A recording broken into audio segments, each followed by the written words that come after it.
for lunch from Monday through Saturday and dinner Monday through Sunday. Check us out at 1760 North Vermont Avenue. Call 323-665-4294. Jack Roberts, you really booked quite a culinary show today, my friend. Well, it's unusual that it happened that way, but these guys, I mean, I like these guys. We're giving them a little bit of a hard time, but they're at Moto, which is a very famous restaurant in Chicago. Well, you know, and they're not like rock star chefs, because I know it's the big thing now is the rock star chef. You know, the guy that like dresses like he's rock and roller and he's like a chef. Okay, you get the picture. I got you. Yeah. These guys are more like the scientist chef. These guys are like the lab coat chef, which is kind of interesting spin on this kind of thing. I can't get over the fact that they fed hay to a news anchor in Chicago, and she ate it. And she ate it. I experiment with their food. Sure, I give it a shot. How do you make watermelon into fish? Yeah, and make it taste like bass, like sea bass. And sea bass is a very expensive item. And the textures are completely different, so I don't know. But speaking of strange culinary items, we're going to talk with Patrick Romage. And we're going to talk about, the whales, saving the whales, and kind of a recent story that you brought up, Jack, that's kind of interesting. Yeah, we were talking about this, and obviously people probably saw this in the news the last week or so. There was a restaurant here on the West Coast in Santa Monica that was... Unbelievable. They've closed now because I guess they were serving whale meat. How do you do that? It's amazing to me that people were... I'm not sure they were advertising whale meat, but they discovered it was being served, and...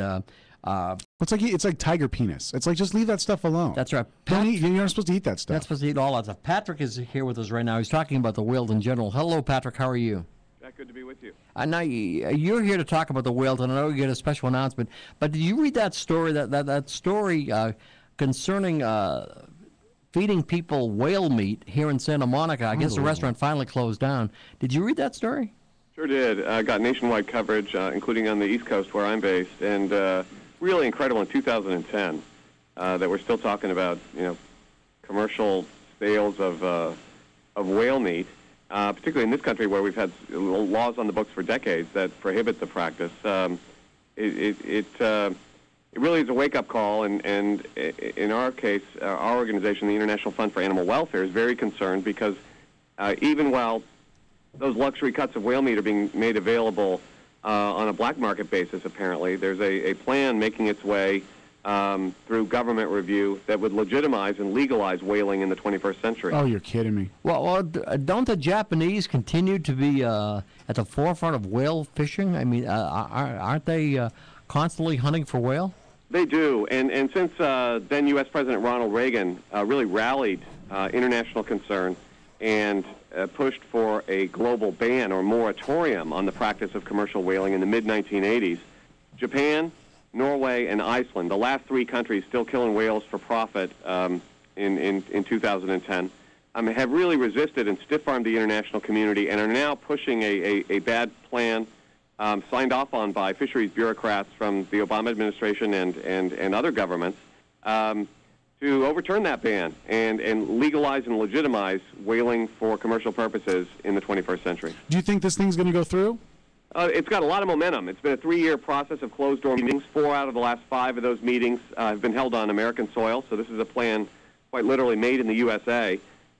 Stunning to think about, and certainly if President Obama gets wind of it in time, we're hopeful that he'll assert himself in the proud tradition of presidents, both Republican and Democrat, over the years, that have championed conservation instead of whale killing. I think that both parties can agree that there definitely needs to be conservation. We need to take these species off the endangered species list, protect them, and help along with that. And I'm surprised that with such a bipartisan effort that there still is a lot of momentum with these kind of bills.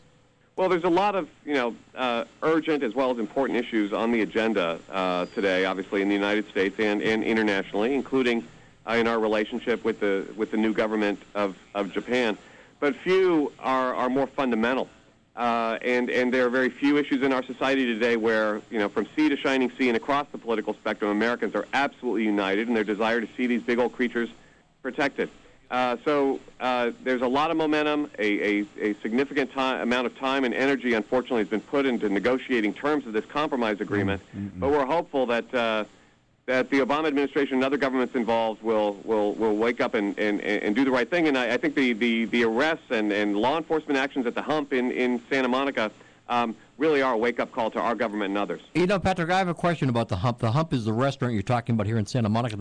I guess they're closed now. But were they actually serving whale steak? I mean, what were they serving? Was it actual a fillet of whale? I mean, what were they serving there? What we're told, and one of my colleagues, a very brave woman, Naoko Funahashi, who works for my group IFAW in Tokyo, was involved in this. And doing some of the research together with the team that from the Cove movie that did the actual filming in the restaurant. What we're told is it was cuts of sei whale, one of the larger great whale species, that were being served as sashimi, as raw whale meat for about $600 a piece. Oh, you're kidding me. Incredible. And this was definitely a for-profit organization. I mean, these guys were doing this for profit. Was their main motive for doing this then? Well, absolutely. A apparently lucrative delicacy market, and those cuts of meat sold on the black market in this country. We're pleased with the enforcement action that we saw, but it's a bit ironic that as our government bureaus are sitting in hotel rooms negotiating away some of these important whale protections, our law enforcement officers on the street are still applying the law. We're hopeful that triggered by this and the release of this dangerous draft proposal, that American leadership can again prevail in a true bipartisan tradition for whale conservation. Patrick, what is the website quickly where people can go to get information? It's IFAW.org, or if it's easier to remember, I'm for Alive Whales, IFAW.org, and folks can contact their elected representatives and President Obama and encourage continuing U.S. leadership. Thanks, Patrick. Thank you, Patrick. IFAW. Wow, $600 for a whale steak at the Hump. Yeah, I'll tell you, it's almost as much as I spent at Ruth Chris the other night. Really? Yeah, it wasn't a whale steak, though. No. But anyways, Jack, very intense story, very serious, and it was right in our own backyard. So when we come back, we got some more coming up. We're going to talk to Jack Koskowski. He's the president of Junior Achievement USA. Does your furnace need repair? Your house need cleaning? Or maybe you're ready to update your kitchen? Big or small, whatever your home improvement need, now it's easy to find the right home pro for your project. Log on to redo.servicemagic.com. ServiceMagic is a free online resource with instant access to top-rated remodelers, maids, handymen, roofers, and many other home contractors.